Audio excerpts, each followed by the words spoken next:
함께 은혜를 나누겠습니다. 여러분이 정보를 얻을 때 어떻게 정보를 얻습니까? 소문을 통해 정보를 얻습니다. 이 소문은 누가 냅니까? 내가 냅니다. 근데 우리가 생각하기에 이 소문을 낼 때 그대로 전합니까? 아니면 내 생각을 더해서 전합니까? 내 생각을 더해서 전합니다. 그래서 이 소문이라는 것을 정확히 판단하기는 쉽지 않습니다. 근데 우리 주변에 듣기 좋은 소문도 있는 반면에 듣고 싶지 않은 소문들도 참 많습니다. 이 신문이나 TV 방송이나 또 인터넷 매체에 등장하는 교회에 대한 소문이 좋은 소문보다 나쁜 소문이 많습니다. 목회자들의 또한 태도 또한 부도덕한 행동으로 인해서 우리 마음을 참 어둡게 하는 경우가 많습니다. 그럼 제가 물어보겠습니다. 그렇게 안 좋은 교회와 안 좋은 목회자가 많을까요? 좋은 교회와 좋은 목회자가 많을까요? 네, 훨씬 많아요. 근데 일부 그렇게 한 것이 소문을 통해서 모두 다 그렇게 보이는 경우가 많이 있어요. 근데 원래 우리 교회 기독교가 세상에 전하기 원하는 것은요, 복음입니다. 이 복음을 영어로 굿 뉴스라 그래요. 굿 뉴스 뭐예요? 좋은 소식이에요. 그러면 교회에서 흘러 넘치는 이야기들은 다 뭐가 돼야 됩니까? 좋은 소식이 돼야 돼요. 교회는 좋은 소식, 복음을 소유하고 있고 늘 좋은 소문을 내야 하는 곳입니다. 그런데 그렇지 못한 것 같아서 참 마음이 아픕니다. 저는 우리 송천교회가 좋은 소문이 나는 교회가 되기를 바랍니다. 좋은 소문이 그냥 우리 안에서만 그치는 것이 아니라 우리 담장 밖을 넘어서서 그렇게 교회가 부흥하는 교회가 되었으면 좋겠어요. 오늘 말씀에 보면 사도 바울이 복음을 전했던 당시 아주 좋은 소문이 난 교회가 하나 있습니다. 어느 교회일까요? 데살로니가 교회입니다. 한번 읽어볼까요? 데살로니가전서 1장 8절에 보면 이런 말씀이 나옵니다. 함께 읽습니다. 시작. 주의 말씀이 너희에게로부터 마게도냐와 아가야만 들릴 뿐 아니라 하나님을 향하는 너희 믿음의 소문이 각 처에 퍼졌으므로 우리는 아무 말도 할 것이 없노라. 자, 데살로니가 교회가 어떻게 소문났다고요? 마게도냐와 아가야 지역에 좋은 소문이 내고 있다. 그렇다면 여러분, 데살로니가 교회가 무엇 때문에 그렇게 좋은 소문이 난 교회가 되었을까? 교회가 화려했을까요? 담임 목사님이 능력이 있었을까요? 성경은 아까 제가 노란색으로 표시했거든요. 어떤 소문이었을까요? 자세히 읽으신 분은 얘기했을 거예요. 다시 보여줄게요. 노란색 글씨 있는 거 같이 한번 읽어보면 노란색 글씨만 시작. 하나님을 향하는 너희 믿음의 소문이 이거거든요. 이거 다른 소문이 아니라 그게 교회가 커졌대.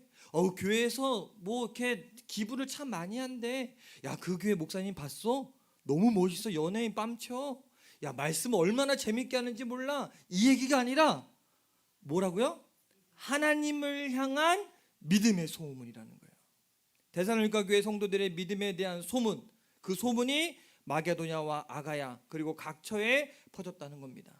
그럼 데살로니가 교회는 어떻게 세워졌던 교회일까? 좀 찾아봤더니 사도 바울이 2차 전도 여행 때 세웠던 교회입니다.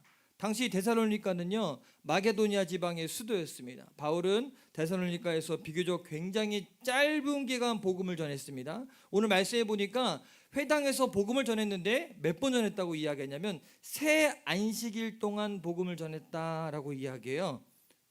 근데 그 짧은 기간 복음을 전했는데 이 데살로니가 교회가 좋은 믿음으로 소문나게 된 것입니다. 어떻게 이런 일이 가능했을까?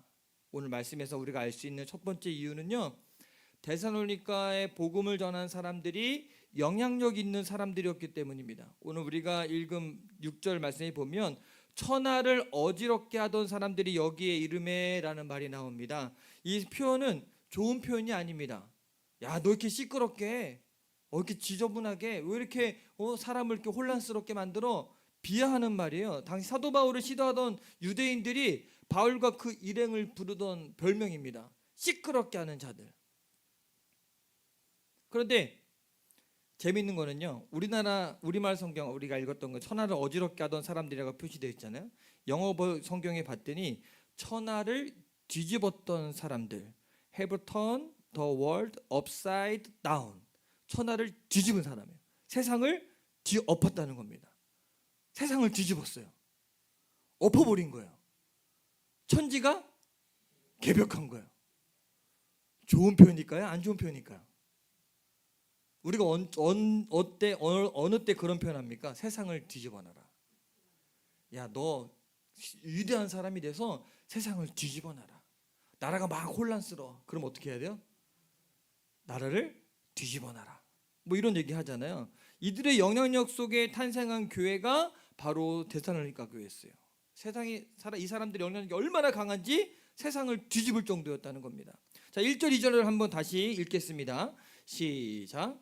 그들이 암비올리와 아볼로니아로 다녀가 데살로니가에 이르니 거기 유대인의 회당이 있는지라. 바울이 자기의 관례대로 그들에게로 들어가서 새 안식일에 성경을 가지고 강론하며. 자, 여기 보니까 그들이 데살로니가를 갈 때 암비볼리와 아볼로니아로 다녀가 데살로니가 이르렀다고 이야기하거든요. 이 다녀가라는 단어의 본래 의미를 찾아봤더니 지나쳐서예요. 그럼 가서 복음을 전한 게 아니라 지나쳐서 그대로 쭉 간 거예요. 왜 지나쳤을까? 암비볼리라는 도시와 아볼로니아 도시에는 복음을 전할 필요가 없어서 지나쳤을까요? 거기에는 구원받을 사람이 없었을까요? 왜 그들이 여기를 그냥 지나쳤을까? 그들은 두 도시를 지나쳐서 데살로니가로 곧바로 왔다는 것은요, 처음부터 데살로니가를 전도의 타깃으로 삼았다는 겁니다. 여기 내가 복음을 전해야겠다라는 마음으로 쭉 한 거예요. 그래서 그들은 자기들의 생각이나 자기들의 판단이 아닌 성령의 인도하심을 따라서 곧바로 데살로니가로 왔고 거기서 십자가의 복음을 강력하게 선포했습니다. 또 2절에 보면 바울이 자기의 관례대로 그들에게로 들어가서 새 안식일의 성경을 가지고 강론하매라고 나오거든요. 여기에 관례대로라는 말이 나오는데 관례는 뭘까요? 이걸 습관이라고 생각하면 좀 좋을 것 같아요. 습관적이라는 의미가 갖고 있거든요. 사도 바울은요, 여러 도시를 다니면서 복음을 전할 때 자기 나름대로의 방식이 있었어요. 관례가 있었는데 그게 뭐였냐면 제일 먼저 어디 찾아갑니까? 회당을 가요. 이 유대인들이 사는 곳마다 뭐가 있냐면 회당이 있습니다. 유대인들은 안식일을 기억하고 거룩하게 지키죠. 그래서 안식일마다 예배를 드려야 되잖아요. 근데 예배를 드리려면 어디로 가야 돼요? 성전을 가야 되잖아요. 성전은 어디에 있습니까? 예루살렘에 있어요. 그 매주마다 예루살렘에 갈 수 있습니까? 없어요. 그러니까 이들이 회당을 만듭니다. 그래서 그 회당에서 모여서 같이 성경을 배우고 같이 기도를 하고 같이 예배를 합니다. 그래서 유대인들이 모이는 곳에는 뭐가 있냐? 회당이 있어요. 안식일에 어디에 가면 유대인을 만납니까?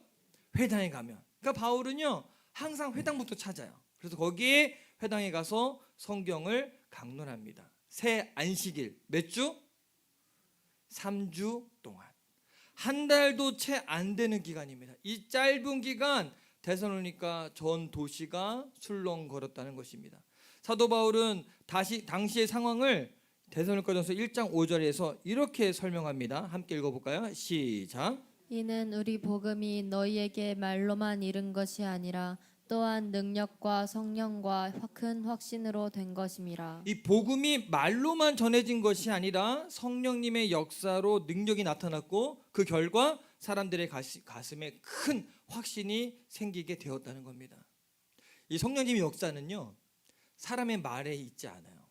그 말을 탄 성령님의 은혜 가운데 있어요. 제가 볼 때 이 한 가지에 집중하는 것이 여러 가지를 다 잘하는 것보다 훨씬 더 큰 영향력을 줄 수 있습니다. 아무것도 하지 않으려는 나태함도 문제이지만 모든 것을 다 내가 하려는 것도 문제입니다. 많은 일이 아니더라도 하나님이 주신 그 한 가지의 소명을 붙잡고 그 소명 하나에 집중할 때 하나님의 강력한 역사가 나타날 수 있습니다. 사도 바울이 데살로니가에 집중해서 이 강력한 영향력을 줄 수 있었던 것은요, 바로 이 다른 데 바라보지 않고 한 도시만 집중력 있게 바라봤기 때문에 그것이 가능합니다. 여러분, 집중의 원리를 잘 나타내는 것이 이 돋보기입니다. 초등학교 때 아이들 보면 돋보기로 이렇게 빛을 모아서 불을 붙이는 실험을 합니다. 다 해보셨습니까? 여러분 햇빛이 닿으면 다 불이 붙습니까? 그분은 아마 해가 뜰 때마다 불 끄냐고 난릴 겁니다. 근데 돋보기로 이렇게 돼서 그 빛을 한 곳으로 이렇게 모으면 거기에 불이 납니다. 집중하면 굉장한 힘이 나타날 수 있어요. 우리 열심히 신앙생활하는 것 같은데도요, 하나님의 역사가 나타나지 않는 것 같은 느낌이 올 때가 있습니다. 하나님께 집중하지 못했기 때문에 그래요. 우리가 하나님과 세상 사이를 왔다 갔다 해서는요, 하나님을 경험하기가 어렵습니다. 그래서 얘기하잖아요. 너희가 뜨겁든지 차든지 해라. 차란 얘기요, 뜨거우란 얘기요. 미지근하면 토해버린다. 집중해야 돼요. 세상도 사랑하고 하나님도 사랑하는 것, 하나님의 능력이 임할 수 없습니다. 한 발은 교회에 또 다른 발은 세상에 두고 산다면 그런 인생에는 하나님의 나라가 스며들 수 없습니다. 사도 바울은 이곳저곳 왔다 갔다 하지 않고 데살로니가 사역에 집중했습니다. 그것도 자신의 관례대로 회당을 중심으로 복음을 전했고, 나중에 야손의 집에서 사람들을 세우는 일에 집중하게 되자 더 큰 영향력을 발휘할 수 있었습니다. 또한 데살로니가 교회가 좋은 믿음의 소문을 낼 수 있었던 두 번째 이유는요, 바울이 그곳에서 복음을 전할 때 그는 성경을 가지고 오직 예수 그리스도에 대해서 강론했기 때문에 그렇습니다. 사도 바울은 성경을 읽고 난 다음에 그가 읽은 본문을 성실하게 해석해서 그 뜻을 설명했습니다. 3절을 같이 읽어볼까요? 시작. 뜻을 풀어 그리스도가 해를 받고 죽은 자 가운데서 다시 살아나야 할 것은 증언하고 이르되 내가 너희에게 전하는 이 예수가 곧 그리스도라 하니. 자, 여기 나오는 강론하다, 뜻을 풀어, 그리고 증언하다라는 단어들이 쭉 나오거든요. 이 바울의 설교가 구약의 말씀들을 가지고 논리적으로 예수님이 그리스도시고 예수님이 구원자이시고 이런 사실을 그대로 선포했다는 것을 잘 드러내고 있어요. 이런 설교 스타일을 우리는 지금의 현대에 와서는 강해 설교라고 이야기해요. 성경을 읽고 그 성경의 참뜻을 설명해 주는 것. 그래서 바울의 설교에는 이 두 가지 특징이 있거든요. 첫째는요, 예수님의 십자가의 죽으심이고, 둘째는 예수님의 부활입니다. 그거에 중심으로 해서 모든 성경 말씀을 풀어가요.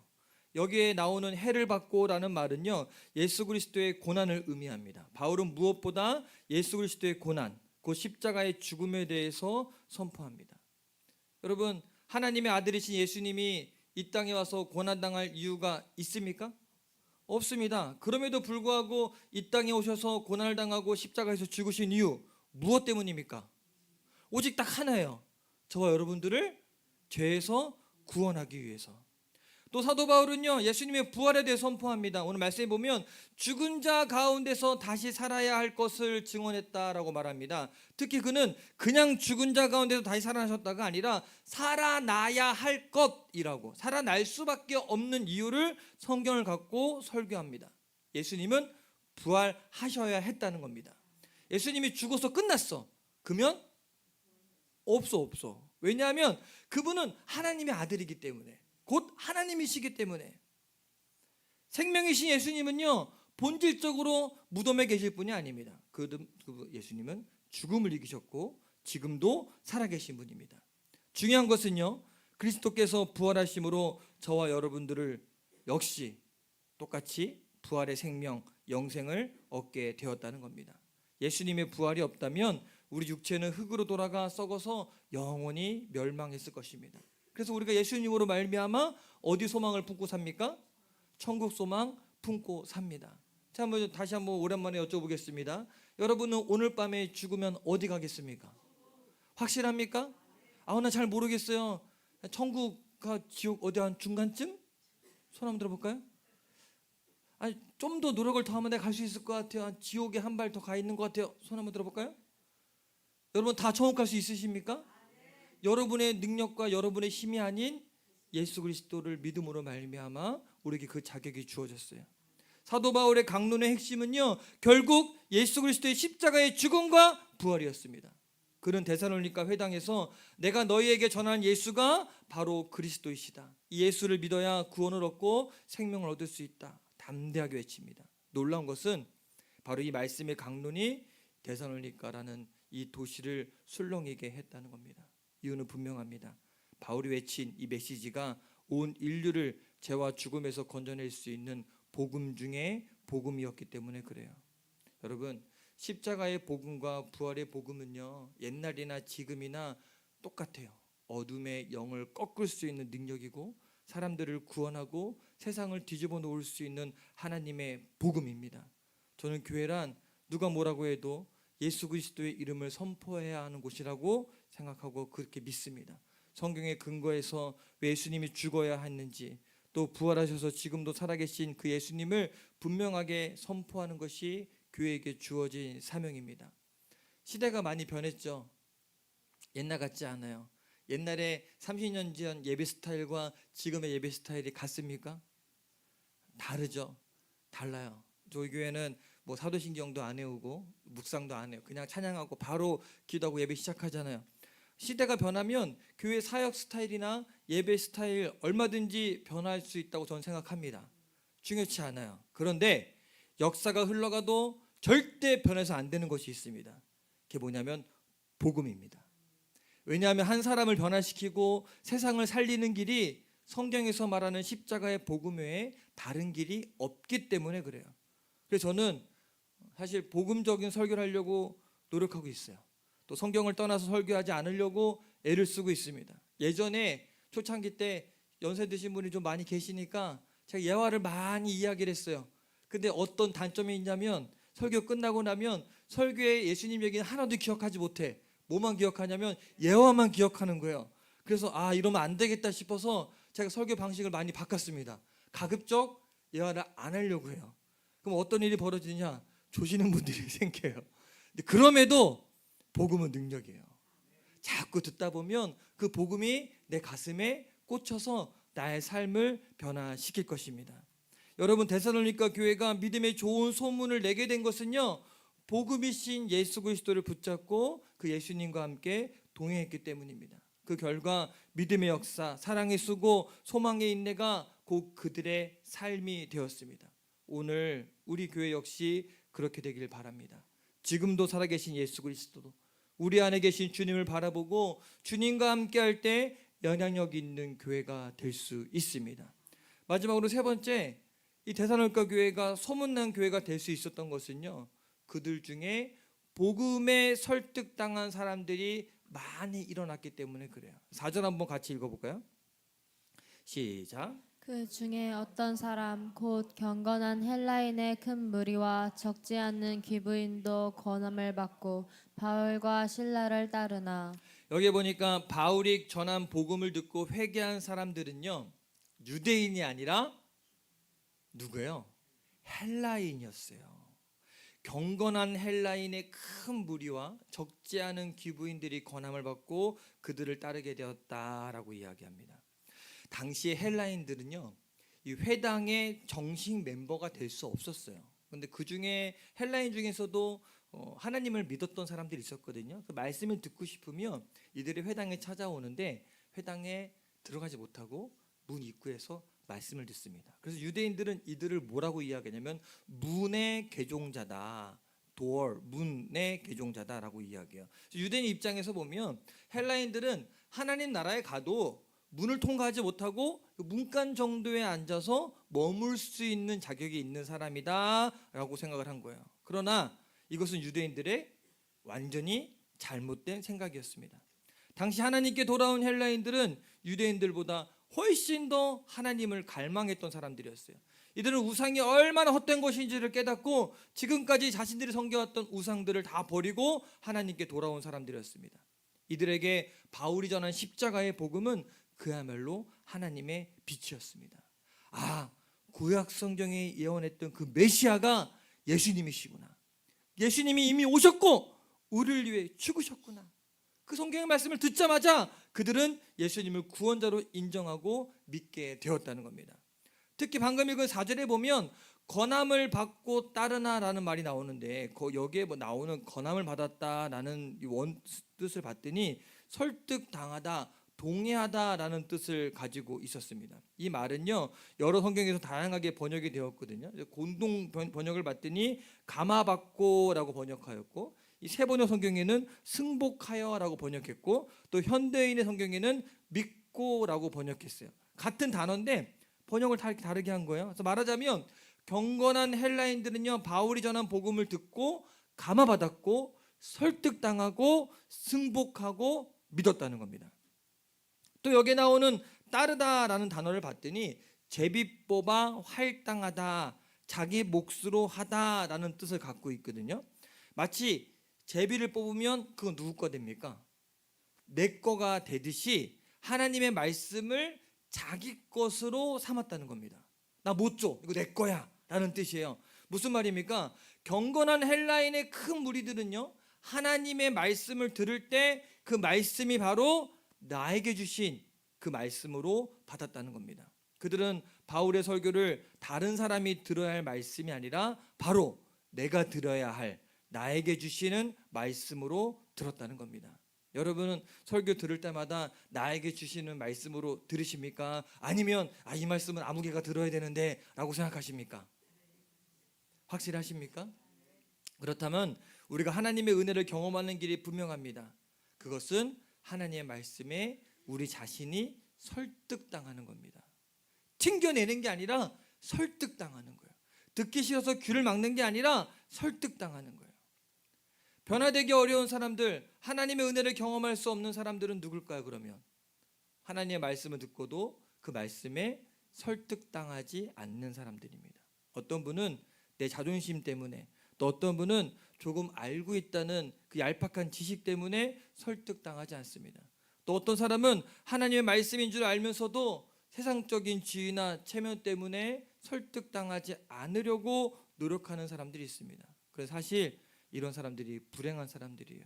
성경은 이런 사람들을 가리켜서 강팍한 사람, 교만한 사람이라고 이야기합니다. 오래전에 미국 시카고 무디교회 담임 목사였던 워렌 위어스비라는 목사님이 이런 말을 했어요. 하나님이 우리를 쓰실 때 너무 작아서 못 쓰는 일은 없다. 단지 너무 커서 못 쓰실 뿐이다. 작은 사람은 키워서 쓰십니다. 너무 큰 사람은 쓸 수가 없는 거예요. 왜? 자기 멋대로 막 가니까 하나님대로 할 수 없는 거예요. 참 의미심장한 말을 남겼어요. 혹시 여러분들은 설교를 들을 때 제가 뭐 명설교가는 아니지만 형편없는 설교에도 은혜 받을 수 있으십니까? 제 속자님들 여쭤봤을 때는 다 은혜 받을 수 있다고 이야기해요. 저에게 질문한다면 참 힘든 거예요. 왜냐하면 가끔 이렇게 다른 목사님 설교를 들을 때 들으면서 제가 뭐 하고 있는지 아십니까? 예? 왜 저걸 저렇게 설교하지? 왜 저걸 저 말을 해야지? 이런 생각이 머릿속에 있는 거예요. 근데 그 말을 듣자 제가 이 마음을 하면서 참 어려운데. 근데 여러분 우리가 사실 귀가 너무 커졌어. 귀가 이만해. 그래서 사실 유튜브만 검색하면 저보다 훨씬 뛰어나신 명설교가들, 유명한 목사님 설교들 얼마든지 들을 수 있거든요. 실제로 그렇게 설교를 들으시는 분들이 많이 계세요. 그래서 본인 담임 목사님 설교는 은혜가 안 돼. 그리고 예배드리고 집에 가서 다른 목사님 설교 또 듣고 이런 분들이 있는데 여러분 근데 우리가 분명한 건 뭐냐면 설교를 전하는 그 사람보다 그 설교의 말씀이 더 중요해요. 우리는 사람 찾지 말고 하나님 말씀을 찾읍시다. 경건한 헬라인들은요 하나님의 말씀을 들으면서 그 말씀에 설득당할 뿐만 아니라 하나님의 말씀을 따르기로 결단을 했다는 겁니다. 자신의 삶을 세상으로부터 하나님의 말씀 쪽으로 옮겨 앉은 겁니다. 더 이상 세상 따르지 않고 예수 그리스도를 따르기로 결단했습니다. 바로 이들에 의해서 데살로니가 교회가 세워졌고 믿음이 소문난 교회가 되었습니다. 헬라인들의 회심과 함께 오늘 말씀에 특별히 언급된 사람들이 나오거든요. 그게 누구냐면 귀부인이에요. 귀부인. 적지 않은 귀부인들이 예수님을 믿고 영접했습니다. 여러분 귀부인 하면 어떤 사람들 생각하십니까? 귀부인 이렇게 막 치렁치렁 금은 장식 치렁하고 막 이렇게 다니는 아마 높은 지위에 있는 사람의 부인들. 예를 들면 총독의 부인이나 높은 관리의 부인이나 이 정도 사람들일 겁니다. 이들이 예수님을 구주로 영접한 것입니다. 이들이 구원받는 것을 보면서 우리는 복음이 모든 사람들에게 다 필요하다는 것을 알게 됩니다. 복음이 예수 그리스도가 필요 없는 사람은 단 한 사람도 없습니다. 지위가 높으나 낮으나 남자나 여자나 구분하지 않고 이 세상 모든 사람들은요 예수 그리스도를 필요로 합니다.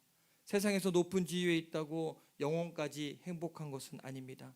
돈이 있어도 영적으로 빈곤할 수 있습니다. 명성이 있고 지식이 있어도 마음의 고통과 아픔이 있을 수 있습니다. 귀부인들의 회심은 바로 이런 구원의 필요성을 그대로 보여주고 있습니다. 그런데 이 경건한 헬라인들이 바울이 전하는 말씀을 듣고 구원받는 것과는 달리 유대인들은 어떻게 했을까요? 복음을 거절했습니다. 5절에 보면 그들은 불량한 사람들을 동원해서 성을 소동하게 합니다. 야손의 집에 침입해서 그들을 끌어내려고 했습니다. 아마 그들은 경건한 헬라인들과 귀부인들이 예수님을 믿고 바울을 따르게 되니까 자기들의 종교적 입지가 낮아질까 봐 불안했던 것 같습니다. 그래서 야손의 집에 침입했지만 사도 바울을 발견하지 못하게 돼요. 대신 야손을 잡아 끌고 읍장들 앞에 가서 이렇게 소리 지릅니다. 6절 한번 같이 읽어볼까요? 시작. 야손의 몇 형제들을 끌고 읍장들 앞에 가서 소리질러 이르되 천하를 어지럽게 하던 이 사람들이 여기도 끄셔야죠. 그냥 놔두면 안 되고 끄시라고요.